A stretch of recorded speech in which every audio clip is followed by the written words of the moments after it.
Volgograd on June the 18th against Tunisia. The middle game will be a week later, just shy of a week later, against Panama, and that'll be in Nizhny Novgorod. And then the final one, Kaliningrad, for England against Belgium. Belgium are the group seeds, and that is on June the 28th, and that will be the final evening of group matches. As you can see, Jose Fonte of West Ham and Portugal has joined us as well. We'll get his thoughts in just a moment. What are your thoughts? Well, I don't want to say it's a good group or a bad group, because I've heard it so many times over the years. Yeah, it brings back memories, that opening game, Tunisia back in 1998. Scoring, winning. So here it is. Great header. Unbelievable. You seem to have made a whole World Cup draw back yourself again. It's absolutely remarkable. It wasn't a bad ball in either. This wasn't a bad goal, eh?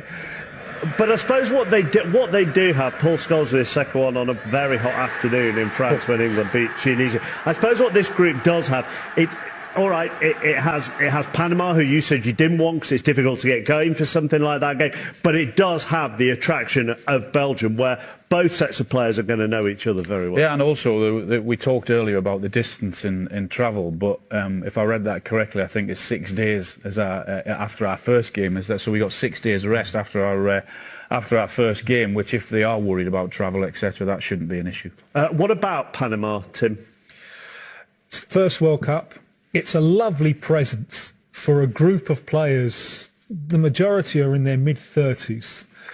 I can't see them doing what Costa Rica did in Brazil. I can't see them defending. Let's not go there. And if we want to make this all about Alan Shearer, let's do that, because Panama are coached by the Colombian Hernan Dario Gomez, has steeped in World Cup experience, took Ecuador to their first World Cup in 2002, was assistant coach for Colombia in 1990 and 94, and was coach of Colombia in 1998 when they couldn't cope with Alan Shearer. He has done his homework, hasn't he? He really has, yeah. That's why we book him as a guest, Brilliant. Alan. Let's talk to Jose then, because as you can see on the screen, fascinating group for Portugal. I say fascinating. Spain, Morocco and Iran. What are your feelings on that? Definitely a good group to watch. As I was saying to Alan, we have to play them all. Yeah. And very exciting first game. Morocco's strong. They've done very well in the qualification. And Iran with the Portuguese manager, Carlos Queiroz, will be interesting as well. So is it good to get Spain out of the way first, which is what you will do, as you can see fixtures on the screen in Sochi on June the 15th? Definitely a very important game. It's the first one. It's always a tricky one, as Alan can concur with that. It's always difficult to go into the first game, but hopefully we can present ourselves in a good way and get a good result against Spain, so we can give ourselves the best chance in the other two games. What would you say the Portuguese mentality is towards Spain? First of all, from the fans, but also from you as a group of players, because let's not forget, you go into this tournament as reigning European champions. You know, you're the heavy hitters, you're the seed in this group, not the Spanish. Definitely, it's a very, very big rivalry, and it will be like a derby. It's going to be fascinating for sure. Everyone's going to be up for it, and it's a great game to play in. So we look forward to it. And what have you said? Have you set targets as a group for this World Cup? Do you talk about that or not? Obviously, we are the European champions. We have our ambitions, but we have to take it game by game, like in the Euros. We are expected to go through to the group stages, and we are confident that we can do that. But we have to keep our feet on the ground and approach game by game like we did in Euros. When we look at England against Belgium, back to England's group and Group G, the number of different attacking weapons at Roberto Martinez's disposal is frightening. No, Eden Hazard, Lukaku, De Bruyne, who are all having excellent seasons. So that will be a very, very tough game. They have got some top quality players in that team, and we've been saying it for a while, I think now. Certainly last tournament, that They should go a distance in the tournament because of the number of players that they have at their disposal now. So that's a tough game, and it'll be one that we'll all look forward to. Does it help that so many of them are plying their trade in the Premier League? Do those relationships help or hinder, do you think, from an England perspective? I don't think it matters. I think you do your homework. Whether it's Belgium, whether it's Panama, whether it's Tunisia, Gareth in between now and the World Cup will have every bit of information about every single player, results, past results, form. They'll have everything available to them. So I don't think that matters. OK, let's try and find out some more about Tunisia, shall we? We've been joined by John Bennett from the BBC World Service. He reported a lot on the qualifying campaigns in Africa ahead of this World Cup. And Tunisia went through that qualifying campaign unbeaten, John. Is that correct? Yeah, and they showed real character as well because they were away to DR Congo in a crucial game in a really intimidating atmosphere in Kinshasa, probably one of the most intimidating atmospheres in world football, and they were 2-0 down with 13 minutes to go, and they got it back to 2-2. Real test of character, and it ended up being their most important result. So I think they've proved their character in qualifying. They had some really good performances in qualifying, but having said that, I think Gareth Southgate should be relatively pleased to have drawn Tunisia in the group. For me, they're the weakest African team at this World Cup. They do have decent players. Unlike, say, Egypt or Senegal, they're a team that lacks stars, though. I mean, their biggest star is Wabi Kazri, who Sunderland fans will have mixed memories of. They've got a winger who is called Musakni, who is a really good player, plays in Qatar. He's been linked with Arsenal in the past, but at the moment plays in Qatar. He's never really fulfilled his potential. But apart from that, it's a team without stars, and most of them play in domestic football in Tunisia. In fact, out of their last squad, 15 of their 23-man squad played for just 3 teams in the top flight of Tunisian football. So it's a team that lacks stars, but a team with a lot of character, a lot of togetherness, a lot of unity. They'll go there and feel they've got nothing to lose. They'll go there feeling that they can use their flair players like Musakni, like Wabi Kazri to possibly cause an upset. But I think England should be relatively pleased to have drawn Tunisia. And you said that they're not the strongest of the African sides. Who is the African side that you would look out for at the moment? And obviously there is a caveat to this in that a lot can change by the time we get to June. Yeah, I was thinking about, before the draw, I was thinking if from an English perspective, who would have I wanted to avoid? For me, the 2 teams I wanted to avoid in the draw from an English perspective were Egypt, because of Mohamed Salah. With Mohamed Salah in the team, they're an excellent team. I think they're a bit one-dimensional without him, so their head coach Hector Couper will be hoping and praying that he doesn't pick up any injury during the Premier League season with Liverpool. I think Nigeria are a team to watch as well because of their star players going forward, the likes of Kelechi Iheanacho, Alex Iwobi. But potentially look out for Morocco to cause an upset. They've got their star really is their head coach Hervé Renard, who has won 2 Africa Cup of Nations titles. He won with Zambia in 2012. Amazing achievement to win it with Zambia against all the odds. He won it with Ivory Coast as well, the only manager who really got the best out of the golden generation of Ivory Coast. Now he's taken Morocco to their first World Cup since 1998. And they're in a really tough group, aren't they, Morocco? But expect them to possibly cause an upset because Hervé Renard is very tactically astute, and he's got a group of players there that are very together. And again, they'll feel they've got nothing to lose going to Russia. That's just what you wanted to hear, Jose, isn't it? Perfect. It's perfect. Thank you. Thank you very much to John Bennett. Let's just take a look at the cities where England are going to play their group matches and the amount of travelling that England will have to do because they've come out in G4. You can see there Tunisia against England will be in Volgograd. So that's from their St. Petersburg base. That will be a distance of 960 miles. And then, when they then go back to their base, they will then go to Nizhny Novgorod, and that's nearly, just over 550 miles for the game with Panama. Obviously, they'll then have to fly back, so add that on if you're keeping account of this. And then the final one is Kaliningrad, when they take on Belgium, and again, that's just over 500 miles. 4,066 miles in total. Does the travelling matter for you? We had a debate earlier, you won't have heard it, Jose, of whether the travelling matters or not to the modern player because of the comfort that you travel. It does, in my opinion, it does have an effect if you're stuck in a plane for a long period of time, and then you have to go on the bus, because normally the airport is not really close to where your base is, so you're going to be in a bus for 2-3 hours.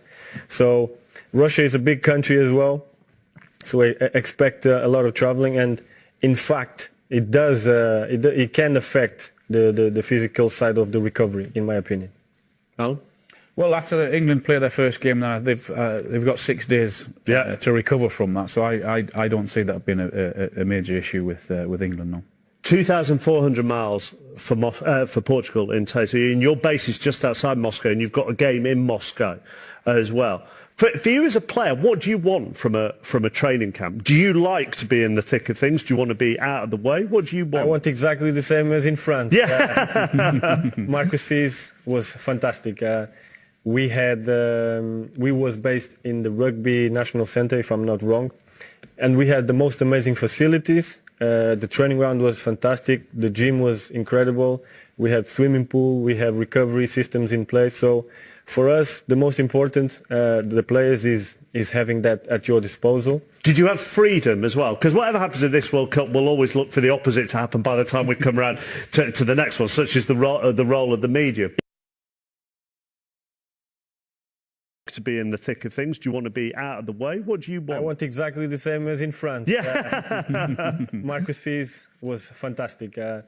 We was based in the Rugby National Centre, if I'm not wrong, and we had the most amazing facilities. The training ground was fantastic. The gym was incredible. We had swimming pool. We have recovery systems in place. So for us, the most important, the players, is having that at your disposal. Did you have freedom as well? Because whatever happens in this World Cup, we'll always look for the opposite to happen by the time we come around to the next one, such as the role of the media. It's vital. You spend around 50 days, if you go all the way to the end, you spend around 50 days together. So our manager, I remember clearly, our manager in France was very good. Every opportunity we had a day off, he would allow us to go into Paris. He would allow us to see our family. He would give us the freedom to, forget a little bit about the stress that we was under. So it's very important to have some time for yourself and to be with your family. And your manager, Fernando Santos, it seems that he gives you the best facilities, but it always looks like he slept in the car. He's always working. I must say. He's always thinking about how can we win. Yeah, exactly. So if you're always working, Tim, you can't afford to pamper yourself. It's the job first. You sense, don't you, that Gareth will try and give England a little bit of that freedom if he possibly can. Well, the big plus point what Gareth has is that he's played in tournaments. So I think that's a big advantage. He knows what to expect. He's been there as a player. I think he understands what's right, what's wrong, what a player needs. So he'll take that into the management side of it, no problem. Do you think Brazil will find this World Cup a relief in many ways because of the pressure that was on them at the last World Cup as the host World Cup in obviously what is, to use the cliche, a football-mad country? There's only two results for Brazil. There's winning or there's disgrace almost. So they will clear up some of that stain on the carpet if they win. But looking at their draw, two very interesting aspects for me. One is that they will, assuming that they qualify, the crossover is with Germany's group. Isn't that interesting? Yeah. And the other is who they start against, which is the first game is against Switzerland.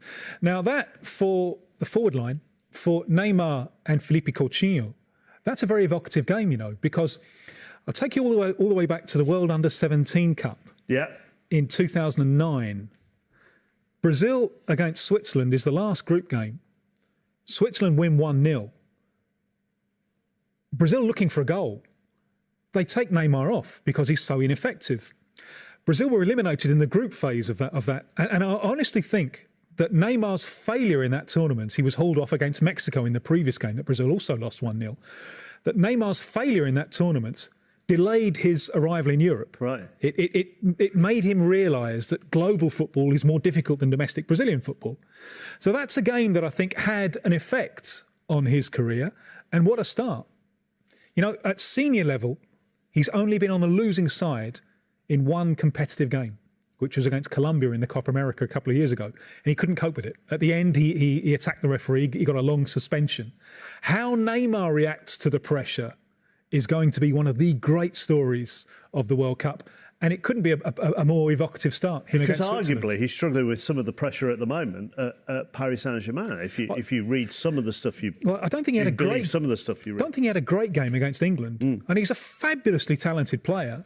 But there are times when he wants to do too much. There are times when his game seems to be more about drawing fouls. And the Brazil coach knows that he's got a difficult player to handle. They're a wonderful player. And a player who's not a luxury item. He really wants to train. He's a good player in the group. But there is an element of spoilt child about him. This will be the World Cup that he plays closest to his peak, probably. So this is the story of Neymar in this tournament is going to be absolutely fascinating. Could you play on a player's perceived emotional fragility on the field? I mean, we're talking about a world-class player. Neymar is one of the top 5 for sure in the world. He's getting experience. He's now at PSG after being in one of the most clubs that are under pressure. The players at Barcelona are always under extreme pressure, adjust every day. I don't think really that mentally we're gonna take any advantage of Neymar. I think he'll be ready, he'll be up for it, and it's gonna be very tough to play against him. That's for sure. No, but we do live in an era, don't we, Alan, whereby there will be certain players who see tournaments as their defining career moment, which maybe we didn't. You know, did Diego Maradona go into 86 thinking he needed to win that World Cup to define him as a player? I don't know. Yeah, but I think, I mean, when we say about pressure that we put on our team with England, the pressure that Neymar and the pressure that those guys have to put up with is at another level when you consider what the football it means to them and to that country. And that was fascinating when we spent time in Brazil to look at that and to understand that. So with what he has to deal with in his life, I think he'll enjoy this World Cup. So Switzerland, Costa Rica and Serbia in that Brazil group at the 2018 World Cup. Now, Alan, before the draw, accused me of being negative. So take a look at this. This is England's route to the final. What are you sniggering at?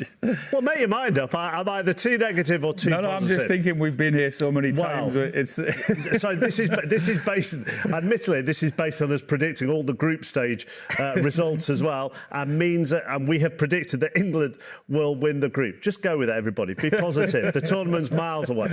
So that would be Colombia in the last six. Blimey, this looks difficult already, doesn't it? Colombia in the last 16. Brazil in the quarter-final, France in the semi-final, and then Germany in the final. But as Jose said to us, you've got to beat them. Well, that's easy. We're going to win the World Cup, aren't we? Simple. Right. If you're not quite as confident, we're now going to do it as if England were runners-up in the group, and that would then be Poland in the last 16, Germany in the quarter-final, Spain in the semi-final. I apologise, Joe. Funny enough, I don't see. No, I apologise. I don't know who's decided that Spain would end up there. Spain in the semi-final and Brazil in the final. Does that make it more? That's even easier, isn't it? That's even easier. Definitely going to win the World Cup. I suppose what England will be happy about, and we don't want to get too far ahead of ourselves, but the fact that the last 16 game, if they do get through, would be the Poland, Senegal, Colombia, Japan group. Yes, can you see a positive there? Yeah, I can see a positive. Yeah, I'm going to go with you. But I'm sure we sat here in 2010 when we had the group. What was it? USA, Slovenia, Algeria, and tried to plot our way through the groups as well. So I think Gareth will be quietly pleased with that group. Yeah. Let's get some more details on Panama because Manny Jasmi covered this qualification area for the BBC World Service. The feeling in the studio, Manny, is that England will be happy to have come out with Panama. Absolutely, and I think Panama will be quite happy to have got England and Belgium because, although familiarity has bred contempt for the England national team here, abroad, England is still one of the blue ribbons names. And, imagine being Panama playing in their first ever World Cup, and they've got England and the stars of Belgium. This week, their coach Hernan Dario Gomez talked about maintaining dignity, so they're not expecting to go through. They're just hoping, to give a good account of themselves. In the qualifiers, they had the oldest team of all the teams who've qualified. They've been gradually progressing in the last few years. They reached the semi-finals of 3 of the last 4 Gold Cups, which is their equivalent of the Euros. But they qualified in extraordinary fashion. I was going to go to their final qualifier, which was against home to Costa Rica, but they lost their penultimate game 4-0 to the USA, and I thought, well, USA just have to get a draw in Trinidad. There's no point going. There's no story there. USA lost, and they won with a goal in the 87th minute after almost 2.5 years of qualifying.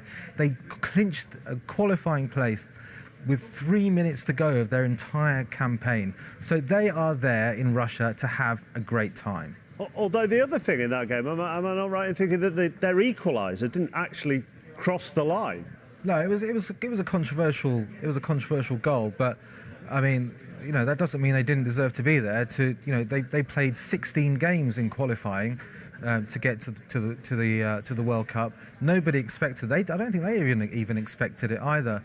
But they're there. But just a point of order in case everyone thinks that Panama are going to be the whipping boys. As I mentioned, their coach Hernan Dario Gomez, he was the coach of Ecuador, whom he took to the last 16 when they made their World Cup debut in 2002. So he's been around. He knows how to do it. But in that group, I think they will be hoping to score goals, enjoy the games, and not get hammered. All right, Manny, thank you very much. Trust me, there is nobody in the studio who thinks they're going to be whipping boys. We're all too long in the teeth for that. More reaction to the draw to come. We hope to hear from Gareth Southgate very shortly, but let's whet your appetite for the next couple of minutes. Here are 10 memorable matches from the last 10 World Cups.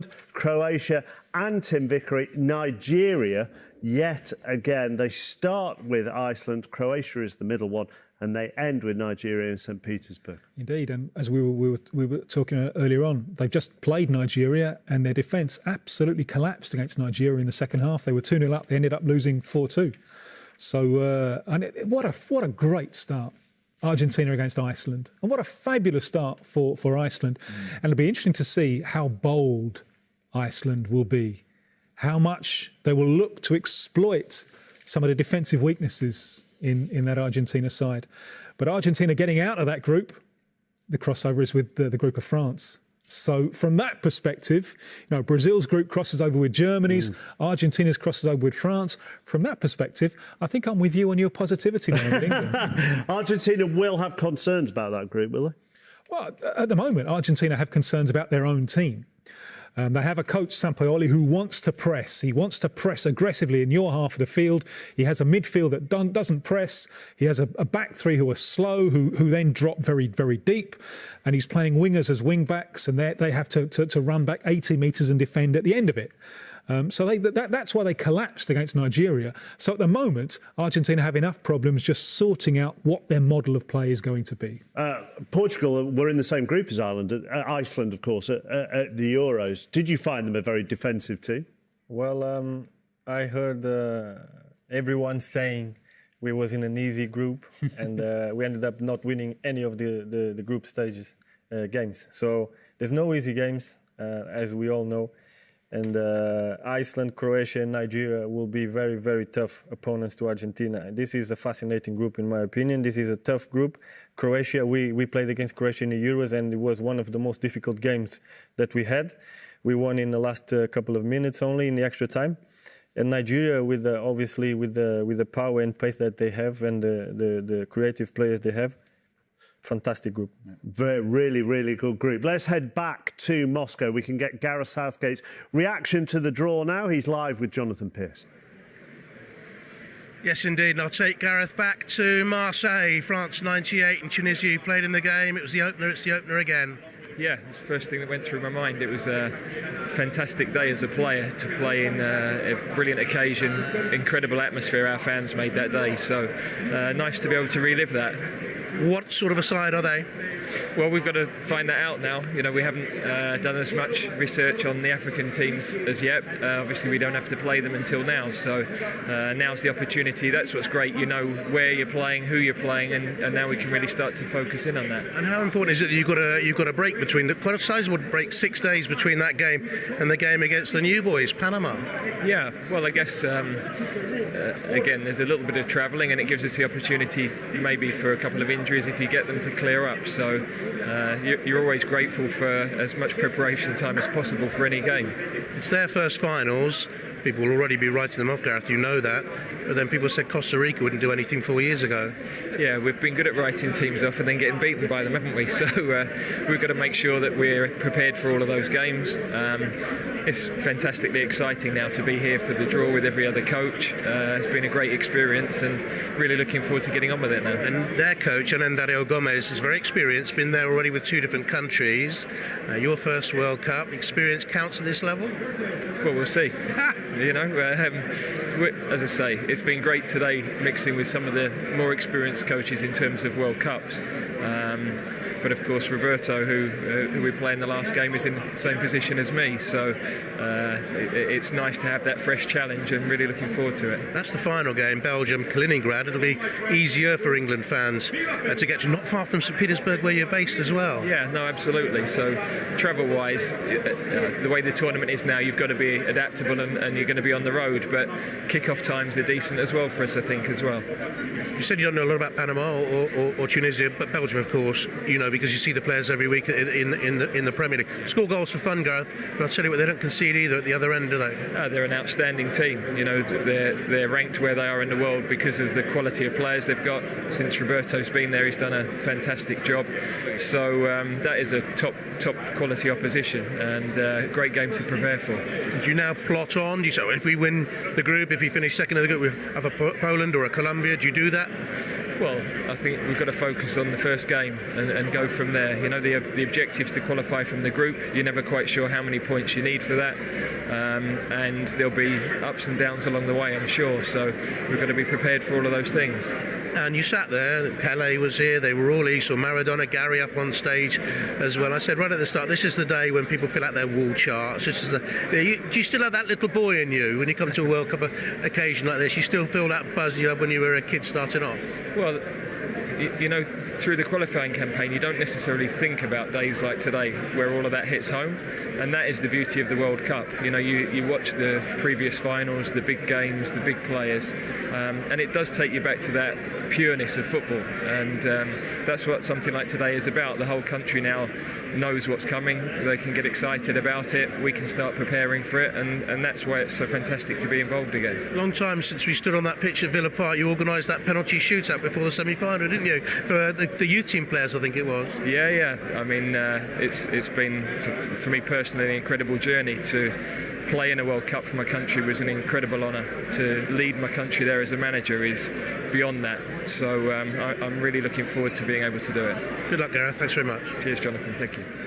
Gareth Southgate live with Jonathan Pearce. His tournament experience, you already mentioned it, Alan, but his tournament experience will be vitally important to the younger players. Hugely important, and I think that's one of the big advantages that he has as a manager, that he's been away for 5 or 6 weeks. He knows what it's like to be there. He knows what's required. He knows what makes a player tick and what a player doesn't want. And I think that'll be a big advantage to him. Let's bring in another point of view. Former England winger Chris Waddle joins us from the BBC Sports Centre. Do you look at that group and sense a rant in 7 months' time coming on, or are you going to be quite calm? No, it could be a rant, couldn't it? I expect England to be, if not first, second. Belgium's a great team, great players. We know a lot about them. But again, in tournaments where they're expected to go on and get the semis minimum, they haven't done it. This is their tournament now. I think if they want to actually stamp themselves around the world and say to people, listen, we are a class outfit, they've got the players, but they'll be under a lot of pressure as well. But as for the other teams in the group, Panama and Tunisia, very unknown quantities. very, very beatable, let's be honest. Belgium must bring back some special memories for you, doesn't it? Yeah, David Platt free kick, yeah. Great, it sort of got going that and probably got the country going after that result, so 1990. So, yeah, I think they're a better side now than when we played them, put it that way. So, listen, we've got nothing to lose again, and let's hope we can go there and relax and play. But it got everybody going. That's the point, because you weren't going in the... I mean, the group stages in 1990 were absolutely dire. Yeah, I think every team thought the same. I think it was a funny group. We had Egypt and Ireland and Holland, so we got ourselves through it. And I've always said the hardest part of the tournament was getting out of the group. And you know, nobody wants to lose. Nobody wants to put a point on the board. Don't get beat first game, and it comes very tactical. Teams get really nervous and scared at times. So you know, it's trying to settle them down. But you know, when you're playing, no disrespect to Panama.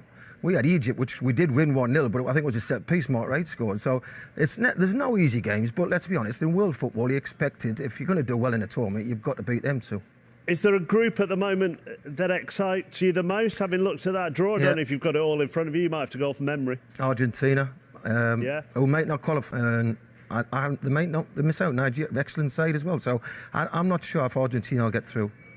Chris, thank you very much. Chris Waddle in the BBC Sport Centre. Are we going to get more reaction from Moscow? We could do that now. Let's hear from one of England's group opponents. Here's the Belgian manager, Roberto Martinez. It was inevitable, huh? Can we live? Roberto, what a draw that is for you, having left English shores and now meeting England in the crunch game, the last game. It is almost, as they say, football is a way of living, and I lived almost 21 years in the British game and in England, so it's a very special draw. But as we know, it's the World Cup and it's about preparation now. We got a challenging draw for England and Panama, Tunisia and ourselves. I think it's a challenging group in terms of the travelling. It's probably the longest or the most demanding group in terms of the travelling arrangements. But I think we're looking forward to what we're going to find. And you are a country in unbelievable form. It's a record unbeaten run you're on at the moment. What is that down to? We know individual talent, but what have you done to give them that durability?